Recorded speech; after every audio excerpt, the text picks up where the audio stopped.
নজর রাখবো কাকদ্বীপের দিকে। কেন? কারণ আইনের ছাত্রীর রহস্য মৃত্যু, আর সেই মৃত্যুতে রহস্য দানা বাঁধছে। একাধিক প্রশ্ন উঠছে কাকদ্বীপের প্রতাপাদিত্য এলাকায়। আইনজীবীর চেম্বারে ছাত্রীর ঝুলন্ত দেহ উদ্ধার। আরো বিস্তারিত বিশ্বজিৎ এ বিষয়ে জানাতে পারবে। বিশ্বজিৎ, এই আইনজীবীর কাছে ছাত্রী পড়তে যেতেন, আর সেখান থেকেই ছাত্রীর ঝুলন্ত দেহ উদ্ধার। এখনো পর্যন্ত কি জানতে পারছো? হ্যাঁ দেখো, এই ঘটনাকে ঘিরে কিন্তু ইতিমধ্যেই রহস্য দানা বাঁধতে শুরু করেছে। যে কাকদ্বীপ থানা এলাকার ঘটনা, যে আইনজীবীর চেম্বার গতকাল ওই ছাত্রী সকালবেলা যেরকম প্রতিদিনের মতো গতকালও কিন্তু বেরিয়েছিল, এবং যেটা খবর, যেটা বিকাল নাগাদ তার ওই আইনজীবীর যে চেম্বার রয়েছে সেই চেম্বারে তার ঝুলন্ত দেহ উদ্ধার হয়। একেবারে তারপর কিন্তু তার পরিবারের তরফ থেকে যেটা অভিযোগ করা হচ্ছে, তার যে ব্যাগ থেকে একটি চিঠি উদ্ধার হয়েছে। যে চিঠিতে দেখা যাচ্ছে যে ওই আইনজীবীকে লেখা একটা চিঠি ছিল, এবং সেই চিঠির মধ্যে একদম পরিষ্কার করা যাচ্ছে একটা সম্পর্ক তৈরি হচ্ছিল, এবং তার জেরে কি এই ঘটনা, এবং সেই কারণেই যে পরিবারের তরফ থেকে কিন্তু কাকদ্বীপ থানায় একটা এফআইআর দায়ের করা হয়েছে ওই আইনজীবীর বিরুদ্ধে। এবং এই মুহূর্তে কাকদ্বীপ থানার পুলিশ এই দেহকে কিন্তু কাকদ্বীপ মর্গে পাঠানো হয়েছে ময়নাতদন্তের জন্য। এবং সেই আইনজীবীর কোনো রকম কোনো খোঁজ পাওয়া গেছে? মানে এখনো পর্যন্ত ব্যবস্থা নেওয়া গেছে?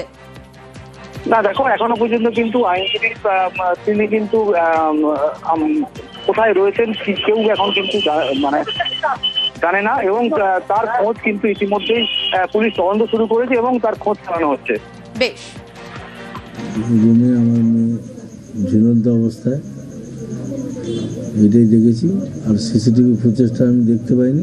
ঘরে সবে খেয়ে দিয়ে বসছি, 4:10 আমাকে লোক ফোন করলো, যেখানে আসো, খুব এমার্জেন্সি আছে। তাকে জিজ্ঞেস করলাম কী কারণ বলো, সে বলে এখানে এলে দেখতে হবে। আপনারা কি আইনজীবীকে সন্দেহ করছেন? হ্যাঁ হ্যাঁ। দিদি ল নিয়ে পড়ছে, ওখানে একটা উকিলের কাছে, মনোহর আলম যার নাম, তার কাছে দিদি ওখানে প্রায় দিন যায়। সকাল 7:30 নাগাদ যায়, আবার বিকাল 6:30 নাগাদ ফিরে আসে। এই বছরের জানুয়ারি মাস থেকে প্র্যাকটিস করছে। আইনজীবীর সাথে কিছু হয়েছিল কি না হয়েছিল আমরা কিছুই জানি না, কিন্তু আমরা কিছু চিঠি পেয়েছি ঘর থেকে, সেটাই আমরা এখন দেখছি। আমরা ওনার প্রতি কেস করতে চাই। চিঠিতে লেখা আছে যে অনেক গোপন কথা লেখা আছে, যে ওখানে আইনজীবীর নাম লেখা আছে।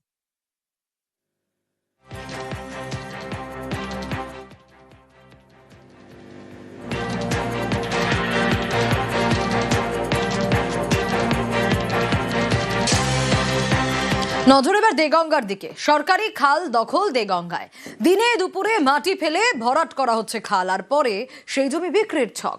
এরই প্রতিবাদে রাস্তা অবরোধ করেন কৃষকরা। অভিযোগের আঙুল স্থানীয় পঞ্চায়েত সদস্য এবং জমি মাফিয়ার দিকে।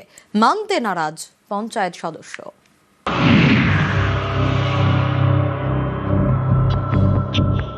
এটা সেচ খাল, জল নিকাশির বড় ভরসা। সেই খালি মাটি ফেলে ভরাট করা হচ্ছে। সকলে মিলে লড়াই করছি, করব। এরই প্রতিবাদে বুধবার বিক্ষোভ।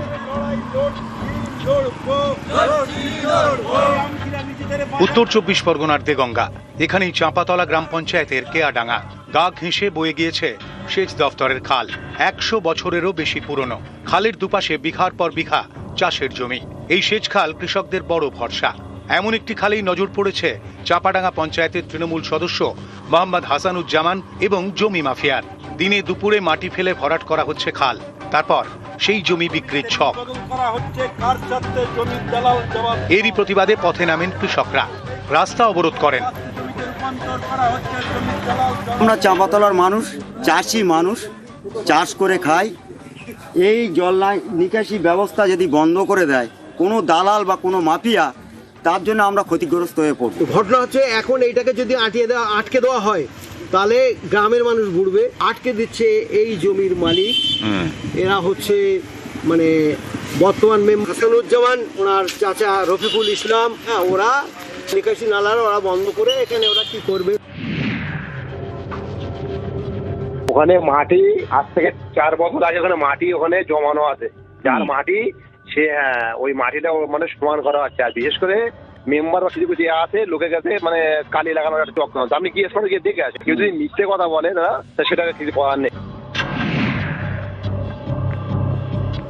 না, আমাদের নেত্রী মমতা বন্দ্যোপাধ্যায় তিনি এই জলাজমি ভরাটের একদম সম্পূর্ণ বিরোধী, এবং যদি কেউ এরকম করে থাকে নিশ্চয়ই আমরা দলীয়ভাবে এবং প্রশাসনিকভাবে সেটা তদন্ত করে দেখব, তা সেটা আমরা পঞ্চায়েত থেকে আমরা ব্যবস্থা নেব। এলাকার স্বার্থে জমির দালাল জবাব দেগঙ্গা থেকে জিয়াউল আলম, নিউজ 18 বাংলা। কোথাও মাটির রাস্তা, কোথাও আবার এবড়ো খেবড়ো, হাঁটাই যায় না। এবার সেই সমস্যা মিটতে চলেছে। পশ্চিম মেদিনীপুরের এবং উত্তর 24 পরগনার 2 জায়গায় তৈরি হবে 2টি পাকা রাস্তা।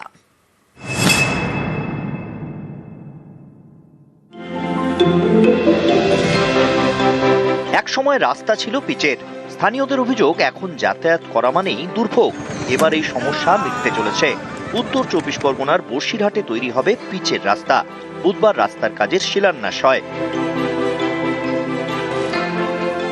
এটা অত্যন্ত একটা গুরুত্বপূর্ণ। 17, 18, 19 তিনটে ওয়ার্ডের মানুষ প্রতিদিন এই রাস্তাটা ব্যবহার করেন। প্রচুর মানুষের উপকারে আসবে।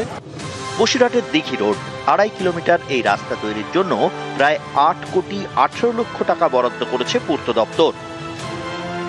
আমাদের এই 17, 18, 19 নম্বর ওয়ার্ডের মানুষের লাইফের মেন যে রাস্তা, যার উপর এখানকার জীবনশৈলী নির্ধারিত হয়, সেই রাস্তা নতুন করে তৈরি করার শুভ সূচনা শুরু হলো, কাজ শুরু হবে। পশ্চিম মেদিনীপুরের ডেবরা 1 নম্বর ব্লক।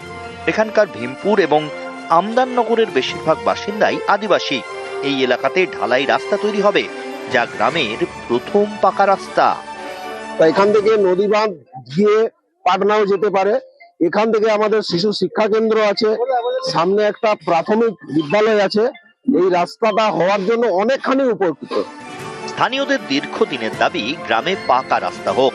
অবশেষে আদিবাসীদের গ্রামে তৈরি হবে ঢালাই রাস্তা। এর জন্য প্রায় 28 লক্ষ টাকা বরাদ্দ করা হয়েছে। মানুষের এটা দীর্ঘদিনের দাবি ছিল। এর প্রধানের মাধ্যমে আমরা প্রপোজালটা নিয়েছিলাম। 28,01,882 টাকা বরাদ্দ হয়েছে, প্রায় 1 কিলোমিটার রাস্তা। এবং ডেবরা ব্লকের এই রাস্তা সহ আমাদের টোটাল 5টা রাস্তা স্যাংশন হয়েছে। এই প্রথম এই রাস্তার কাজটি শুরু হলো। উত্তর 24 পরগনা থেকে অনুপম সাহা এবং পশ্চিম মেদিনীপুর থেকে দিগ্বিজয় মাহালি, নিউজ 18 বাংলা। জলপাইগুড়ি মেডিকেলে আরো উন্নত ডায়ালিসিস। 2014 সাল থেকে বিনা খরচে ডায়ালিসিস পরিষেবা। এবার আরো উন্নত মানের যন্ত্রে ডায়ালিসিস। হাসপাতালের ডায়ালিসিস বিভাগ সংস্কার। একদিনে 25 রোগীকে বিনা খরচে ডায়ালিসিস। 5 ডায়ালাইসিস মেশিন, নতুন নিউ মেশিন, এবং যেটা আমাদের আগের মেশিনগুলো ছিল সেটা ফাংশনালিটি সেটা কমে আসছিল আর কি, এবং ঠিকমতো হচ্ছিল না। তার জন্যই আমাদের এটা রিপ্লেস হয়েছে নতুন মেশিনে, এবং যাতে আমাদের যারা পেশেন্ট আছে তারা যাতে আরও ভালো সুবিধাটা পায়। মোটামুটি কিরকম পেশেন্ট আসে এরকম ডায়ালিসিসগুলো? ডায়ালিসিসের তো চাহিদা অনেক বেশি। তার মানে কি আপনার মোট 10টা? মোট 10টা। আর জেলার বাইরে অন্যান্য হাসপাতালগুলো জেলার মধ্যে মোট 3টে ডায়ালিসিস। আজকে যেটা আমরা করলাম, এটা একটা ইউনিটটা নতুন করে স্যার যেটা বললাম যে কমিশনিং হলো, তাতে মানুষ যেটা উন্নত পরিষেবা পাবে, এবং একই সঙ্গে আমাদের ওই SSH ক্যাম্পাসের যে ইউনিটটা সেটাও কিন্তু রানিং থাকলো। এবং সবচেয়ে বড় কথা, আমরা যেটা পারছিলাম না সংখ্যা বা মেশিনের ইয়েটা কমে যেতে, সেটা হচ্ছে যে আমাদের যে পজিটিভ মেশিন, HIV বা HBsAg পজিটিভ যে পেশেন্টরা, সেই পেশেন্টদেরও পরিষেবাটা দিতে অসুবিধা হচ্ছিল অনেক ক্ষেত্রে। সেই যে জিনিসটা আবার আমরা নতুন করে পজিটিভ যে মেশিন সেটা এখানে রাখতে পারছি। কোথাও গায়ে চাদর, কোথাও সোয়েটার। শীতের আগেই শীত শীত ভাব। জেলায় জেলায় নামছে পারদ।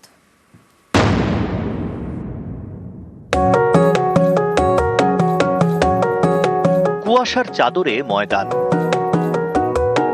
উঁকি দিচ্ছে ভিক্টোরিয়া। সন্ধে থেকে পশ্চিমী হাওয়া, রাতে গায়ে চাদর। শীতের আগেই কলকাতায় শীত শীত ভাব।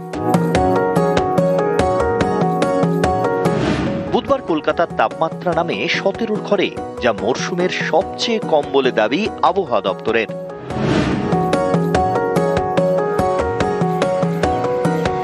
পুরুলিয়ার গায়ে সোয়েটার চাদর।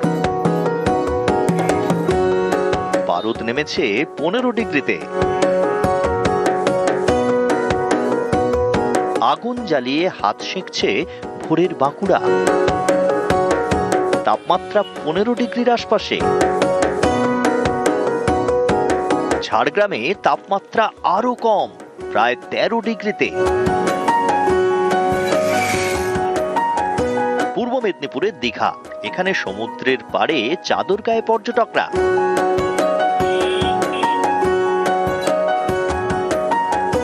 উত্তরবঙ্গেও শীতের আগেই শীতের আমেজ।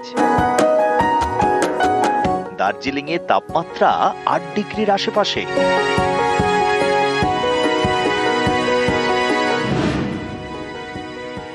আগামী এক সপ্তাহ দক্ষিণবঙ্গ উত্তরবঙ্গ দু জায়গাতেই প্রধানত শুষ্ক পরিষ্কার ওয়েদার থাকবে, ফলে সকালের দিকে ঠান্ডার অনুভব থাকবে বিভিন্ন জায়গায়। মোটামুটি 17-18 তারিখ নাগাদ দিয়ে সামান্য একটু বাড়বে এবং উত্তরবঙ্গ তাপমাত্রা খুব একটা উল্লেখযোগ্য পরিবর্তন থাকবে না। আগামী 5 দিন তাপমাত্রা এরকমই কমবে। নিউজ 18 বাংলা।